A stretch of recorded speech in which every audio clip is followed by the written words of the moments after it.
Okay. Hi, Anna. Hi. Thank you so much for helping my project. You're very welcome. Could you say a little about yourself? My name is Anna. I'm 24 years old. I'm from Wisconsin, and I'm a full-time college student at Sam Houston State University. You're from Wisconsin. I thought you were from next door, a couple doors down. Well, we moved to Houston in 2001. Okay. I'm originally from Milwaukee, Wisconsin. Okay. So How old were you when you moved? I was about a year and a half. Okay. That's interesting. Okay, I would have thought after spending so much time here, you would feel like I'm from Houston. Well, I was raised here, so when people ask, "Are you from here?" I'm like, basically. Basically. And what are some of your hobbies and interests? My hobbies and interests. I like going to the gym. I like golfing. And I like hanging out with my friends. And those are my 3 hobbies. Okay. And when you're hanging out with your friends, what do y'all do? What do? Well, we'll go out to dinner. We'll play games. Like yesterday, we played Scrabble. Scrabble. Or we will go to the movies. Or we'll go shopping. Well, I wanted to ask you some questions about space. Okay. Did you know that NASA is planning to send astronauts back to the moon?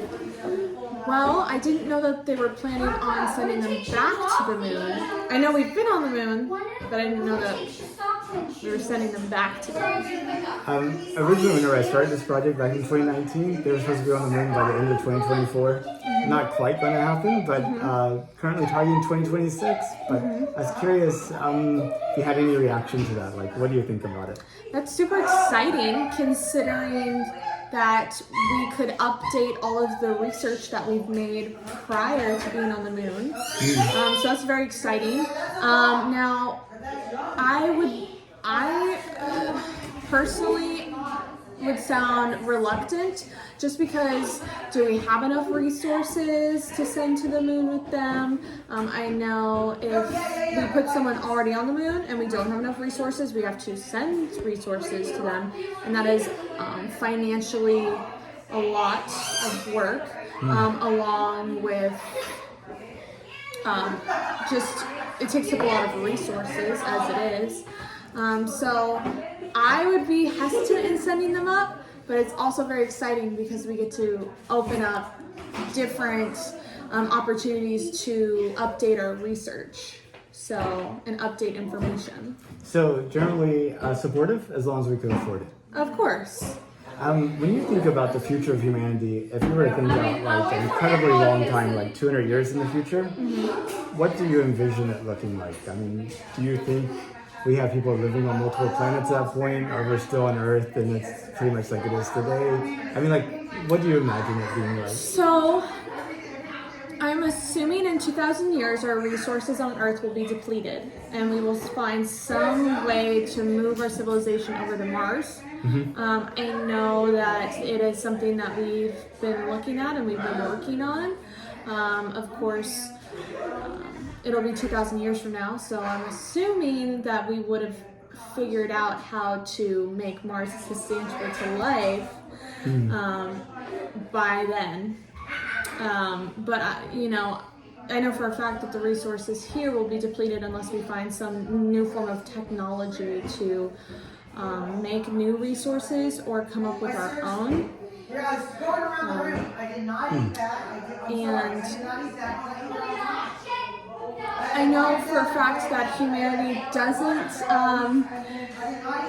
doesn't treat the planet very, very well now, so it's interesting to see what it's going to look like in the next 2,000 years.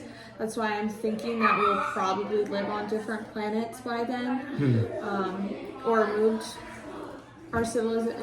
civilization. Oh. So. What are you doing? Hi, family. My countdown to the moon project. Oh, are you interviewing her? Oh, let me step aside. We're used to this. I almost put my pants. We're used to this. Every time we have friends come over, Nathan's like, "Can I interview you?" Exactly. I've interviewed all the Claries, so it's okay.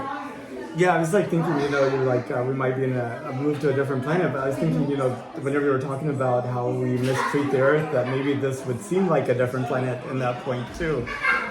Maybe, honestly, we might figure something out to make this Earth well off. I don't know how we're going to figure that out with the ozone layer and everything, but either we're gonna be here or we're gonna be there. Either or. So, If you could, would you take a trip to space? if I could, so yes and no. Okay. No, because I have a real bad fear of getting sucked into space. Oh, really? Like a hole in the spacecraft and like flying away type thing? Okay. I also have a big fear of heights, so that doesn't help either. You weren't on that Alaskan flight where the little window like thing and like sucking stuff out, right? Or anything? No, I would have been panicking. You would have been paying. Okay. And yes, in a way, because I've always wanted to see what Earth looked like from space, because I've heard it's beautiful. So. And do you think you'll get a chance in your lifetime? To go to space? Uh-huh. No. No? Why not? No. Well, just because I know I would have to train. It'd be something I would have to train for, and I don't know if I would personally be ready to do that. So, but if the opportunity arose, I could be talked into taking the opportunity for sure. Well, thank you so much for your time. It was such a pleasure to get to talk to you. Absolutely, thank you.